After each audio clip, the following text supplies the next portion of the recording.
Hey there, everybody. I'm Gene. I'm the chief admin and the creator, original founding member of Papa G's Fitness, ergo the name Papa G's. And Papa G is what my grandkids call me. Tonight, I just wanted to do a brief video. First of all, to greet some of our newest members. One of them is a young lady named Jennifer Powers. I know her very well. And we got another lady named Kathy, who's a fresh arrival from Canada. I haven't really talked with her yet, so hey Kathy, this is me saying hi to you, and welcome to Papa G's Fitness. Papa G's Fitness has been around in one form or another probably since 2013. We started out as a Fitbit-centric group. In other words, I collected people that were interested in doing Fitbit as a way of working physical activity into their daily lives, and we did Fitbit challenges, and sometimes we had as many as 40 people doing a Fitbit challenge at a time. It was an administrative nightmare, is what it was for me. I didn't mind doing it, but every week I would have to, pick 10 people to be in a challenge, and I'd set up 4 challenges, and so that's what we did, and we kind of all went our own ways. Some people went with other forms of fitness trackers besides Fitbit. There are others out there, like Garmin and Apple, and Samsung has one.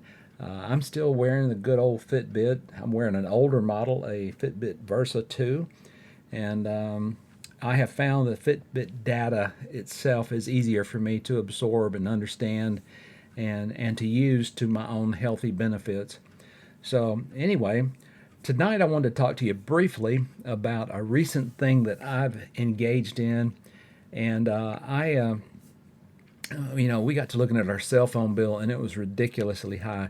This is not an ad for any company, and this is not like a review on Yelp or anything else, but we have been pestered by AARP since I turned 55, and that was 10 years ago. When we moved to this house, the predecessor, the previous owner to this home, had passed, and his AARP subscription for the magazine kept coming for a couple of years after he was gone. And so we read the magazines. Well, that's pretty good. When we quit getting the free copies through the mail, maybe we'll subscribe. In recent years, our cell phone bill with Verizon had crept up and up and up, and we'd had a plan that we got early on that involved a military discount, and it seemed like a really good deal, but still we got pressure from Verizon to upgrade our plan, and they tried to entice us with giving us a new phone, but ultimately our bill was going to go up from what it was, and it was going to go up about $25, and for the free phone. Well, if my cell phone bill goes up $25 a month, that's $300 a year. The phone is getting paid for somehow, and I guess the hopes was that we would stay with them forever and just take these rate increases and miscellaneous fees that were poorly defined in our contract. So I had heard for years that if you went with Consumer Cellular as an AARP member, you could get 2 lines. That'd be me and my wife. We could get 2 lines for about $55 a month with the AARP discount of about $10. That sounded much better than about $125 or so that our new Verizon bill was going to be if we upgraded. Our phones were perfectly fine. She has an iPhone 10. I have an iPhone 11. Technology's still good. They're supported with updates, software updates, and security updates. So we were happy with our phones, and they're perfect for what we use them for. But so have there been any drawbacks? Well, first of all, switching to Consumer Cellular was supposed to be an easy thing where they'd send us a couple of SIM cards in the mail, and all we had to do was put the new SIM cards in our phone, make the connection, adjust some settings, and it should have been a transparent move. For us, it was not a transparent move. In fact, we were afraid we weren't even going to get much, if any, cell signal here at the house. Although when you sit out on our front porch, you're looking at a cell tower atop the mountain, and so we should have been getting a pretty good, strong signal. But and my phone began to work, and but my wife's phone would not work. It would work for an hour, and then it would just have no signal whatsoever. So we called Consumer Cellular every day for 10 days, complaining. And they would mash some magic buttons behind the scene. They would talk to supervisors and tech support, and the phone would mysteriously start working again, and it would work for a half a day. And then when our daughter tried to call, she couldn't reach mom. So, if the people that really want to call you can't seem to get through, that's not a good deal. We could use a landline for that if we needed to. So then it got to the point where if my wife wanted to call her daughter, she'd have to use my phone to do it. And oftentimes I'm not here. I'm playing golf or teaching classes or something like that. So anyway, I thought, in all fairness to you guys, and that I would tell you that eventually Consumer Cellular sent us a new SIM card for her phone. I plugged it in, punched all the magic combinations of numbers and settings in her phone while under the guidance of a technician on the phone, and like poof, her phone began working just like it's supposed to, and it hasn't stopped since. It works on Wi-Fi just fine. It works on cellular just fine, and our service is 100% just fine right now. So I'll give them 5 stars on eventually getting our cell service restored. Now, this deal of going to Consumer Cellular was to save money because we're on a fixed income now, just like many of you are. I didn't want to have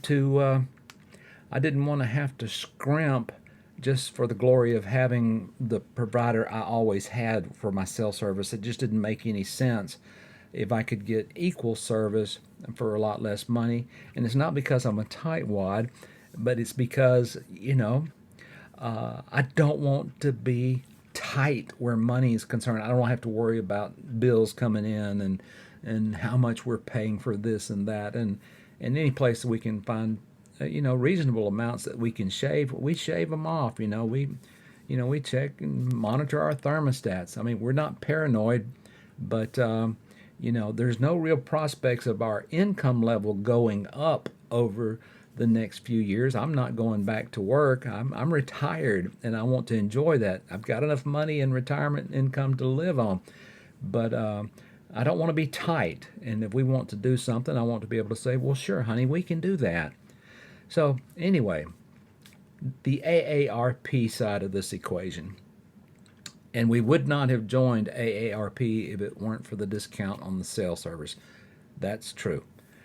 There's enough stuff on the internet that you can read about senior living and senior fitness and senior health and senior issues and long-term care and, insurance and everything else that I didn't need a special organization necessarily to point me in all the right directions. So once we were established with AARP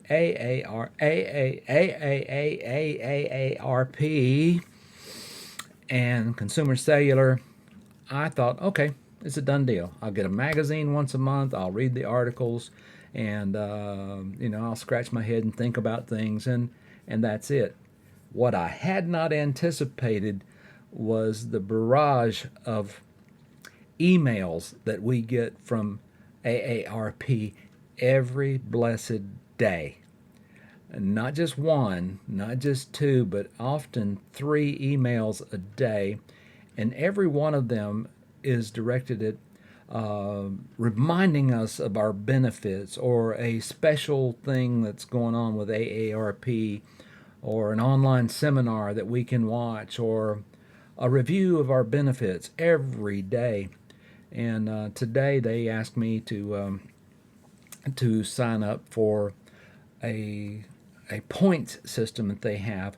And by checking certain blocks in the AARP membership, like agreeing to release your Fitbit data to them, you could get these points, which are redeemable for discounts at places like Old Navy and other stores, at certain restaurants. And I said, oh, okay, maybe I'll do that. Maybe I'll do that. Maybe I'll. And so when I said, yeah, you can, I'll do the fitness thing because that's what I do is fitness.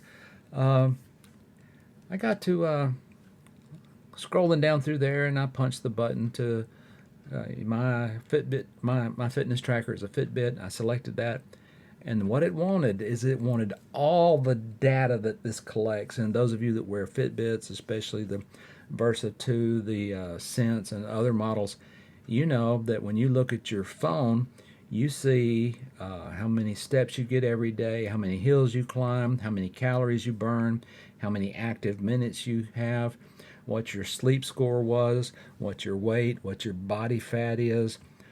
There's a lot of data in there, and and so the deal is that AARP, when I click yes, is now going to have access to all that data. Why do they need the data? Now, I'm not paranoid, but why do they need this data? What are they going to use it for? Who are they going to sell it to? Who has a vested interest in knowing what a guy age 65 is doing with his weight? You know, what's his heart rate doing 24 hours a day? What are his sleeping patterns?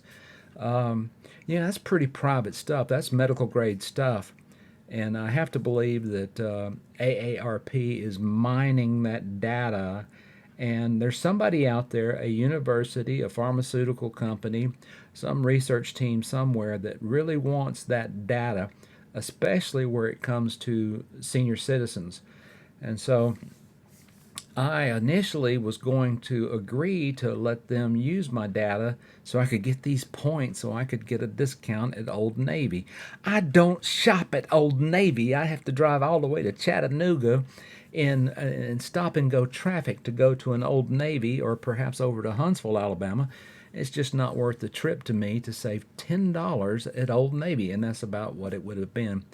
And I don't eat out much, so any enticements for that, no, not interested in that. And the other discounts were like, $50 off on a Carnival cruise.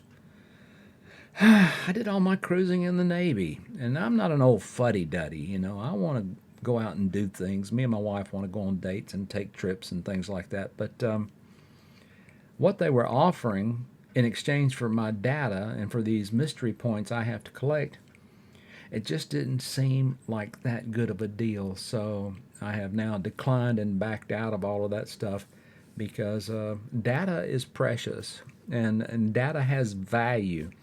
And so anyway, this pestering that AARP does with the emails is so annoying. Every day I have to open my email and just start going down. I feel obliged to read them because I'm a member to see what this is about, and then it's delete, and then it's delete, and then it's delete. And I think, okay, that'll probably be all this week, and tomorrow morning, bam, bam, bam. And down in those emails, there is a place that says unsubscribe, right? And I'm afraid that if I unsubscribe from that, then something important could come. And what if I miss that? Well, I have lived my whole life without having the benefits and services of AARP, and I just imagine I'm going to live right on for the years to come. So anyway, that's the long and short of it. We wanted to change cell service to get something that was comparable to what we had at a much lower price, about half what we were paying, and we joined AARP to make part of that happen. But we could have joined Consumer Cellular and eventually got the phones to work just the same without having the AARP membership. Today, in the letter mail came two packages, one addressed to Kathleen and one addressed to me. And it's AARP trying to sell us life insurance through a recognized insurance company. The price for us to have $150,000 worth of life insurance, term life insurance at this stage is well over $300 a month. And we have life insurance that carries us through age 75 at this point. And imagine what we could do with $300 a month for me, $300 a month for her, if we just put it in the bank and flipped it in CDs every 6 months or 12 months. Um, you know, we're going to be okay should one of us pass. We think about those things. The house is going to be paid for, the cars are going to be paid for, the bills will be respectable and manageable on whichever income is left when one of us should pass. Now, people don't like to talk about this stuff, but that's the reality of where we are when we get in our mid 60s. And, I'm no prophet of doom, but, I played golf today, and, I could have fallen on the golf course and gotten hurt, I don't know. I could have not made it back into the house before the thunderstorm came and gotten struck by rogue lightning. Things like that do happen. So anyway, I want to put that out there for you to mull over and think about. If you're a member of AARP and you do a better job with it and like it, I don't judge. I have no judgment there whatsoever. But if you're annoyed with all the crazy emails like I am, tell me about that. I'd like to hear what you have to say. That's the end of this video. Thanks for listening, and maybe I'll do this again. I'm sorry I'm wearing headphones, but it helps me stay not so distracted from other noises in the house, and it helps me monitor the quality of the audio I'm producing. Until next time, this is Papa G